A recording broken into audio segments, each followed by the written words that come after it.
바라고 소망합니다. 추석 명절에 가족끼리 있으면서 여러분들은 명절을 지내면서 행복하셨는지 즐거우셨는지 모르겠습니다. 세계에 여러 가지 많은 지표들이 있는데 그 중에 국민 총 행복지수라는 것이 있습니다. 이것은 1970년대에 부탄이라는 나라에서 만들어낸 행복 개념입니다. 저도 이번에 찾아보면서 처음 알았습니다.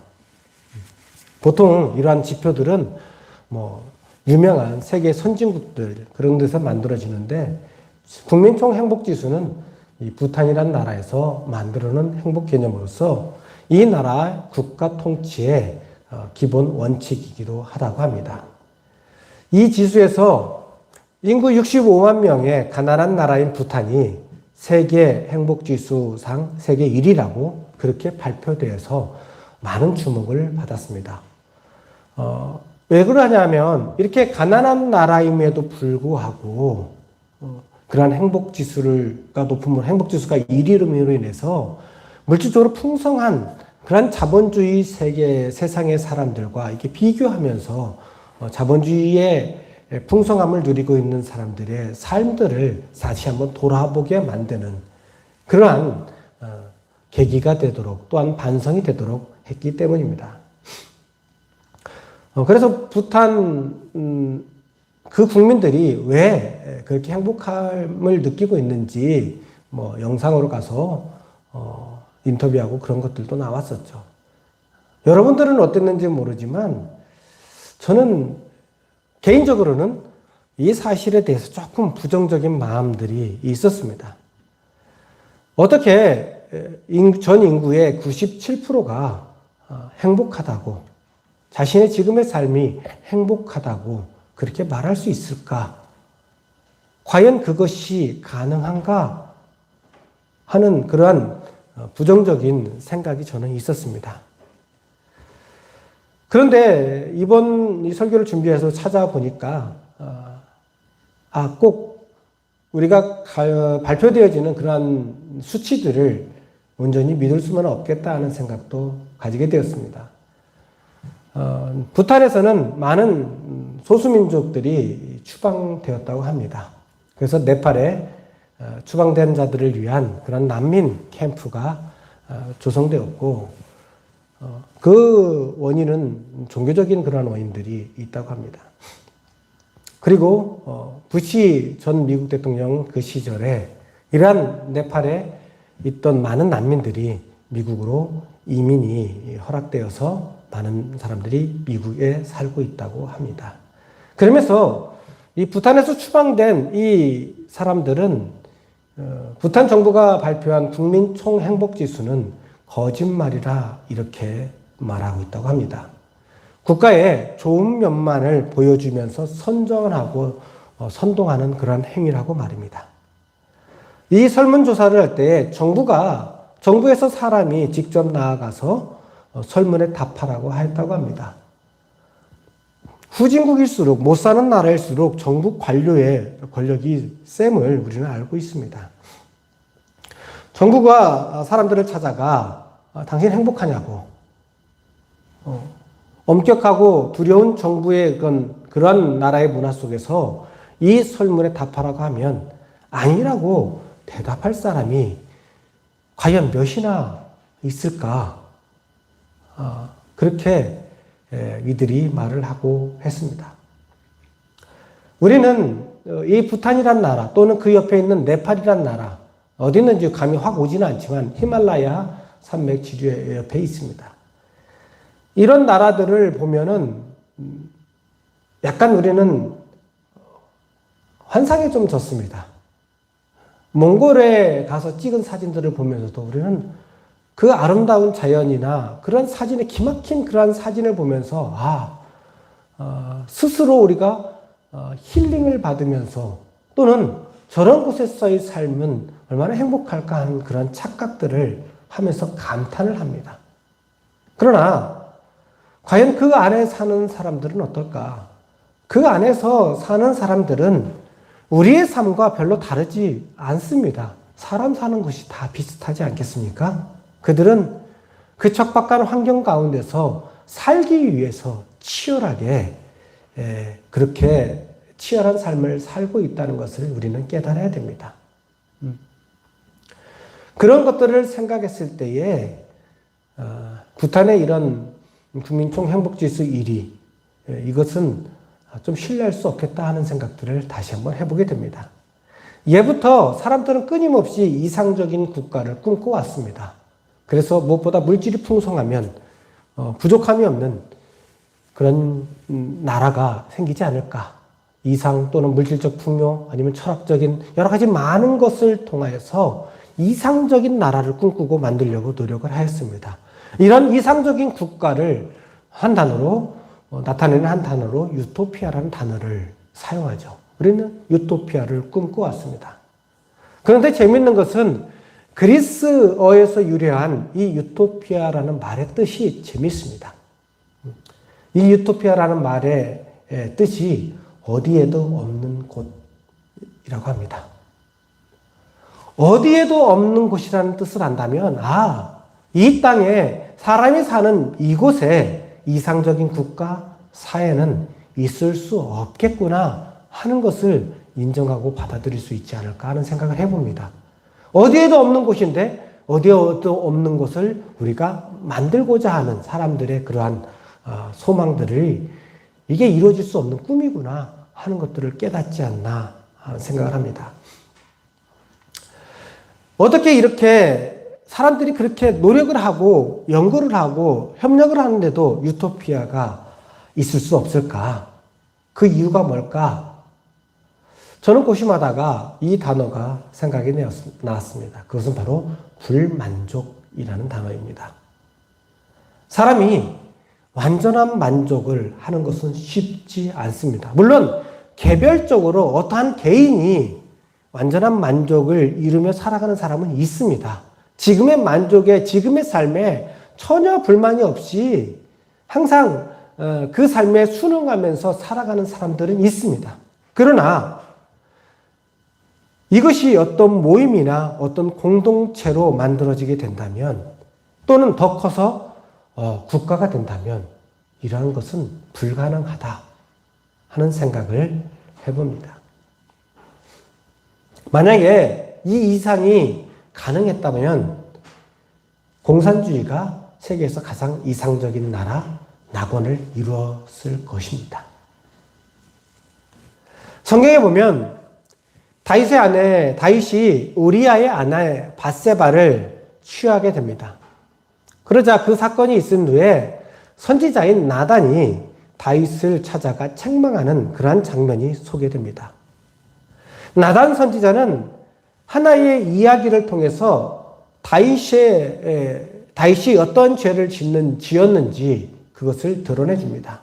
그 이야기는 양과 소가 심이 많은 부자와 작은 암양 새끼 한 마리를 가지고 있는 가난한 사람의 이야기입니다. 근데 이 양과 소가 많은 이 부자가 접대해야 될, 손님이 와서 접대를 해야 될 상황이 되자 양과 소가 많으니까 우리가 기본적으로는 자기 양이나 소 중에 하나를 잡아서 접대를 하는 것이 당연하다고 여겨지는데 나단 선지자는 이 이야기 속에서 이 부자가 작은 암양 새끼 한 마리 가지고 있는 그 가난한 사람의 그 암양을 빼앗아다가 그것으로 대접을 하였다. 이 이야기를 다윗 왕에게 하였습니다. 그러자 다윗 왕은 그 인간이 누구냐며 도대체 누구냐며 대노하면서 당장 내가 그 부자를 죽여버리겠다고 반드시 죽이겠다고 그렇게 흥분하며 분노를 합니다. 그때 나단 선지자가 손가락을 펼쳐서 앞에 있는 다윗을 가리키면서 바로 당신이라고 말합니다. 저는 이게 잊어버리지 않는 이유가 학교 다닐 때 히브리어 교수님이 이 부분을 얘기하면서 아타후 하면서 얘기하던 게 아직도 떠오릅니다. 바로 너 이 말이에요. 이 부자가 바로 너야 이렇게 말합니다. 이후에 다윗 왕이 회개를 하게 되죠. 모든 것을 가지고 있었지만 어느 또한 한 부분에서 만족하지 못하고 드러낸 사람의 욕심, 다윗의 욕심 때문에 이러한 일들이 일어났습니다. 이처럼 사람의 욕심은 끝이 없습니다. 한이 없습니다. 사람의 욕심과 불만족은 다툼과 전쟁을 일으키게 합니다. 그것 때문에 세계 여러 곳에서, 아니 사람들이 사는 곳에서는 다툼이 끊이지 않고 전쟁이 그치지 않는 것입니다. 교회 밖에서만 그럴까요? 아니요. 경건한 삶에서도 마찬가지입니다. 욕심과 불만족은 교회 공동체 안에서도 싸움과 다툼, 비난과 언쟁, 투기와 악한 말들을 하게 되고 결국 마음이 부패하여 진리를 잃게 한다고 사도 바울은 우리가 읽은 본문 바로 앞에서 그렇게 말하고 있습니다. 그러면서 이렇게 권면합니다. 자족하라. 자족하라라고 이렇게 권면합니다. 6절에 그러나 자족하는 마음이 있으면 경건은 큰 이익이 되느니라 라고 사도 바울은 말하고 있습니다. 경건이란 무엇일까요? 신약 성경에서 경건은 하나님을 경외함으로 바르게 잘 서는 것을 뜻합니다. 구약 성경에서는 하나님의 면전에서 행하는 것을 뜻합니다. 즉, 경건은 하나님을 경외함으로 올바로 행동하며 사는 것, 하나님을 경외하며 올바로 행동하고 사는 것, 이것을 말합니다. 종교개혁가인 칼빈은 참 종교를 결정짓는 것은 경건이다 라고 이렇게 말했습니다. 그러면서 외형적인 모습에서 나타난 어떤 형식이 아니라, 왜냐하면 당시에 로만 캐톨릭의 외형적인 모습을 지적하는 것이죠. 캐톨릭의 경건한 미사, 예배의 모습, 경건한 옷, 그러한 행동들, 이것들을 지적하는 것입니다. 외형적인 모습에서 나타난 어떤 형식이 아니라 진실한 경건, 참된 신실함으로 표현되는 참된 경건은 하나님을 우리의 주로 두려워하고 경외하는 것만큼 그분을 아버지로 사랑하고 그의 의로움을 기꺼이 받아들이며 그에 대한 거역이 죽음보다 더 악하다고 여기고 두려워하는 신실한 감정이다 라고 이렇게 말했습니다. 디모데전서 4장 7절에서 8절에서 사도 바울은 망령되고 허탄한 신화를 버리고 오직 경건에 이르기를 연습하라 이렇게 말하면서 경건은 범사에 유익하고 금생과 내생에 약속이 있다라고 말합니다. 그러면서 경건에 이익되는 것, 유익이 되는 것이 있는데 그것이 바로 자족하는 마음이다 라고 말하는 것입니다. 자족하는 마음. 저와 여러분의 삶 가운데서 자족하는 마음이 있기를 소망합니다. 이 자족하는 마음은 무엇일까? 자족하는 마음은 본래 여러분들 옛 기억을 좀 더듬어 봐서 스토아 학파 들어본 기억은 나시죠? 철학에 대해서 꼭 나오는 스토아 학파. 이 스토아 학파에 상황에 구애되지 않는 초월적인 자기 만족, 상황에 구애되지 않는 초월적인 자기 만족을 가리키는 말에서 자족하는 마음이 나왔다고 합니다. 그리스도인의 자족도 역시 상황에 관계없이 누리는 자기 만족을 의미하고 그런 만족의 의미를 가지고 있습니다. 그러나 그리스도인이 누리고 가지는 자족하는 마음은 이 스토아 학파에서 말하는 이것과 조금 다른 면이 있습니다. 그것은 그리스도인의 자족은 자기 노력에 의해서 스스로 충족되는 것이 아니라 그리스도로 충족되는 것이나 이것이 차이가 있습니다. 바울은 그리스도로 예수 그리스도로 말미암아 충족되어지는 만족을 누리는 그러한 자족하는 마음을 통해서 통하여서 나타나는 경건에 큰 유익이 된다 말하고 있습니다. 우리가 예수 그리스도만으로 하나님만으로 만족합니다. 하는 그 고백의 바로 뜻이라고 할 수 있죠. 그렇다면 그리스도로 인하여 충족되는 만족, 이것을 통하여 누리는 경건의 이익, 이것이 어떻게 일어날 수 있을까?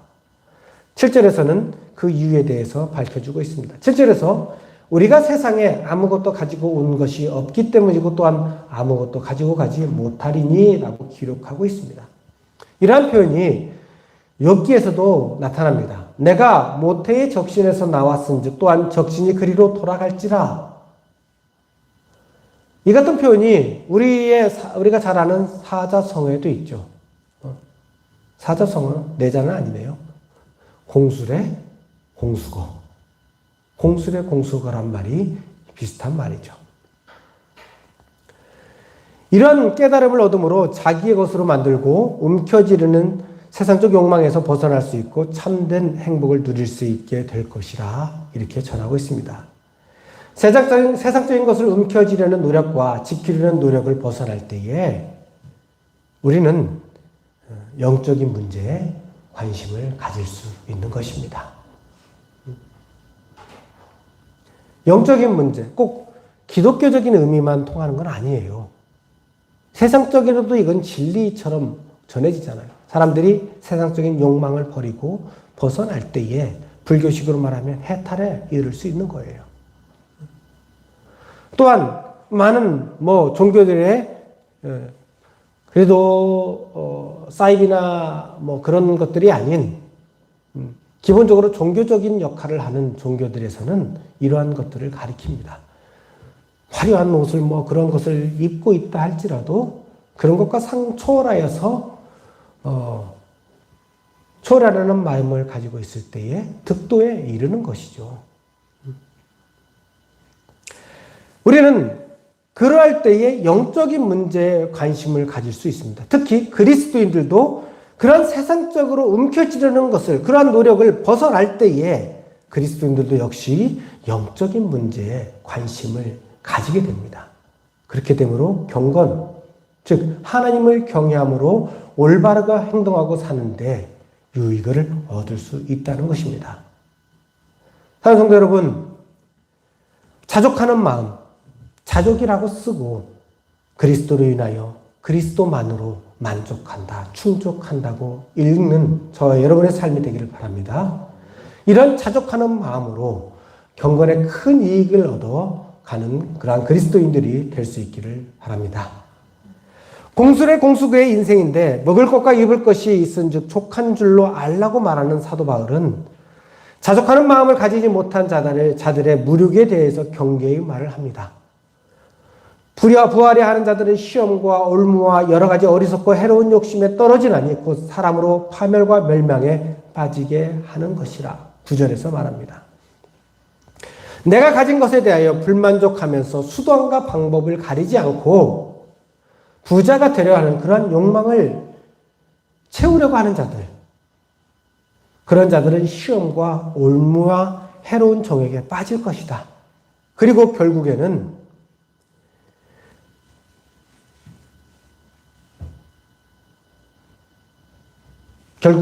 파멸할 것이다 라고 말합니다. 잠언에 속히 부하고자 하는 자는 형벌을 명치 못한다 말하고 있습니다. 여기서 파멸한다는 것은 배가 침몰한다는 것입니다.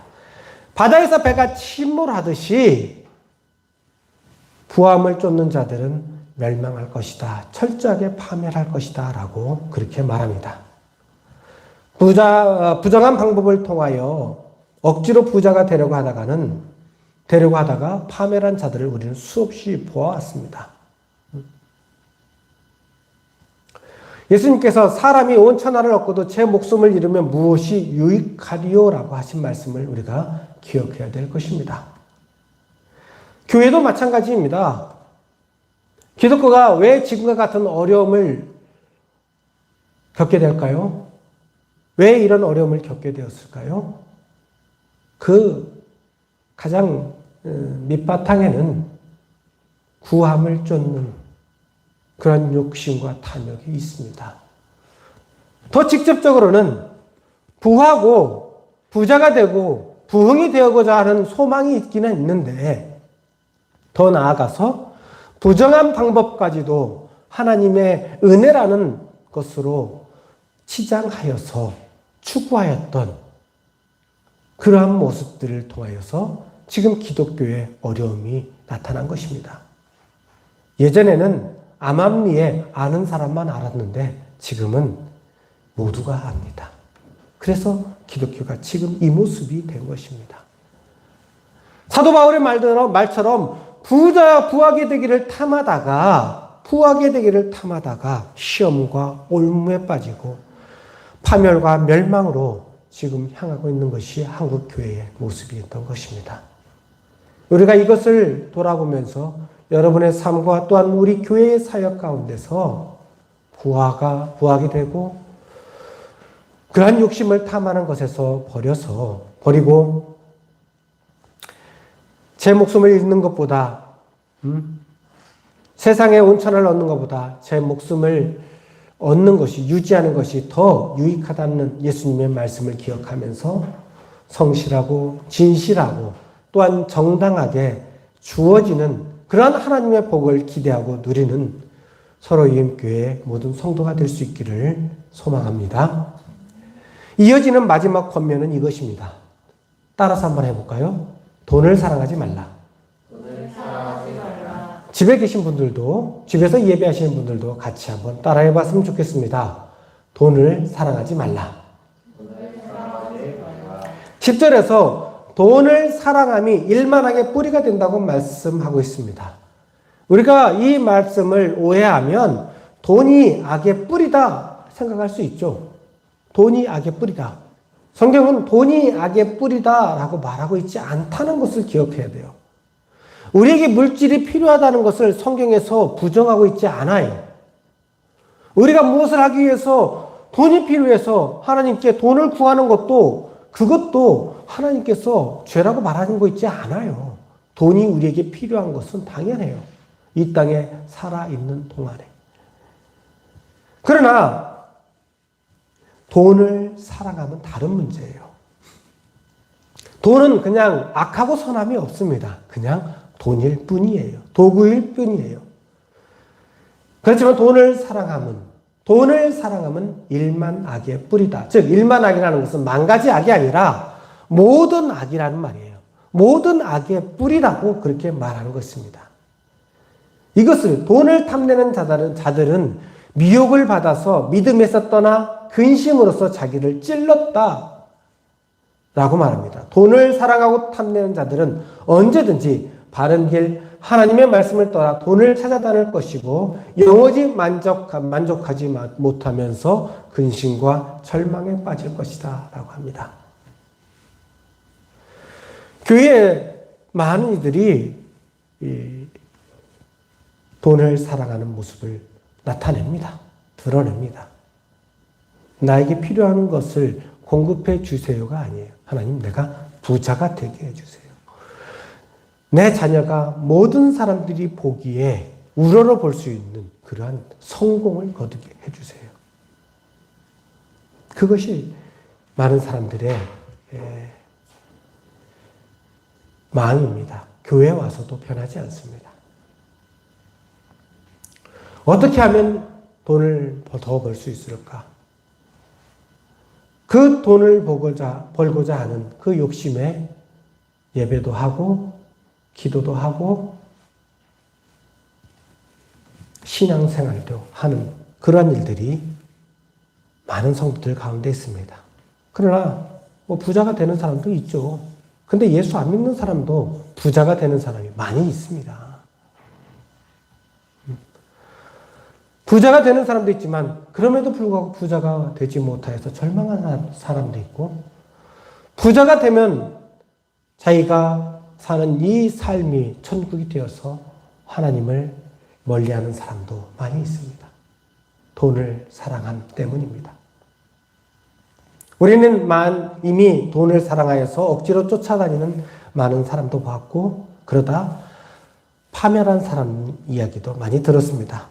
세상의 많은 사건의 이면에는 돈이 있습니다. 정치, 경제, 종교 할 것 없이 많은 사건과 사고, 역사적인 일들 뒤에는 돈이 있습니다. 돈을 사랑함은 모든 사건의 뒤에 항상 중요한 한 자리를 차지하고 있다는 것을 우리는 압니다. 이런 것을 알고 있음에도 나에게 그런 미혹이 다가올 때에 우리는 고민하게 됩니다. 누구라도 고민하게 됩니다. 내가 이걸 받아야 되나? 내가 한 번만 고개를 숙이면, 모른 채 하면 나머지 모든 삶이 풀릴 것 같은데. 부정하건 정당하지 않는 이런 모든 방법 속에서 이런 것들을 우리는 고민할 수밖에 없습니다. 고민하는 것이 문제는 아닙니다. 본성이에요. 모든 사람 그것에 고민할 수밖에 없습니다. 그러나 초대교회에서도 이런 모습이 있었기에 바울이 이렇게 가르치는 거잖아요. 초대교회 사도들이 있었고 예수님이 계셨던 적이 얼마 전까지 예수님이 계셨었던 그런 초대교회의 교회에도 이러한 사람들이 있었다는 것을 우리가 주목해 볼 필요가 있어요. 즉 언제든지 돈을 사랑하는 모습은 우리에게 나타날 수 있다.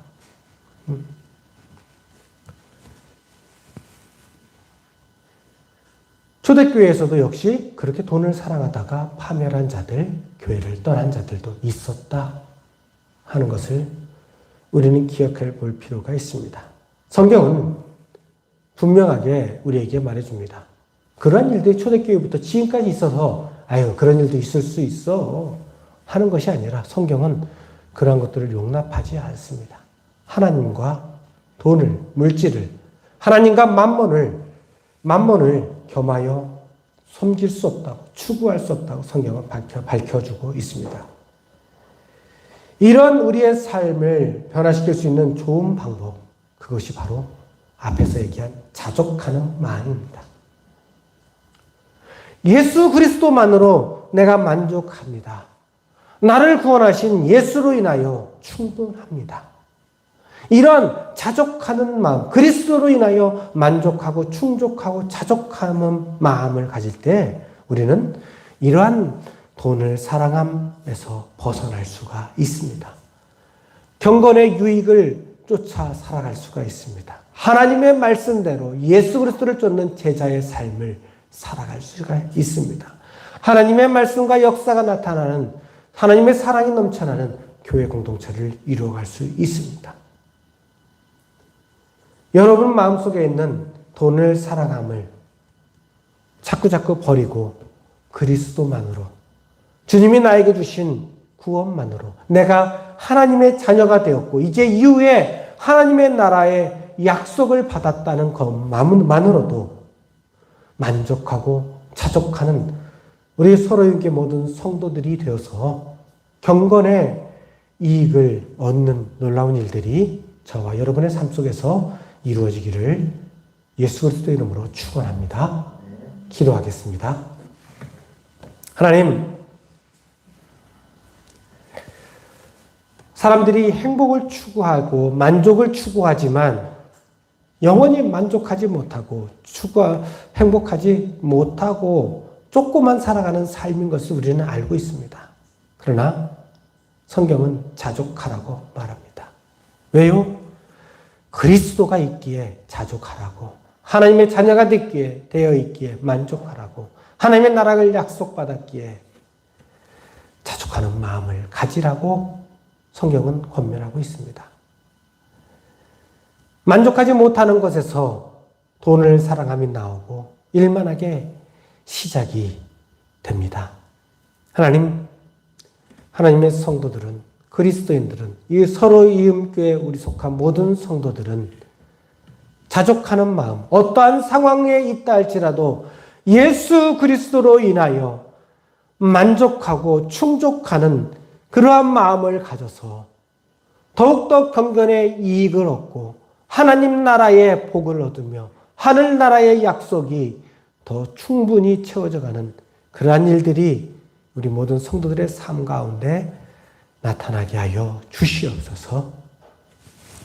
이제는 우리 주 예수 그리스도의 은혜와 하나님의 사랑하심과 성령의 내주하심이, 역사하심이 그리스도로 인하여 그리스도만으로 만족하고 충족한다는 자족하는 마음을 가짐으로 경건의 이익을 얻어가는 경건한 그리스도인의 삶을 추구하는 서로의 임께 모든 성도들 머리 위에 이제부터 영원까지 함께 하시기를 간절히 축원하옵나이다. 아멘.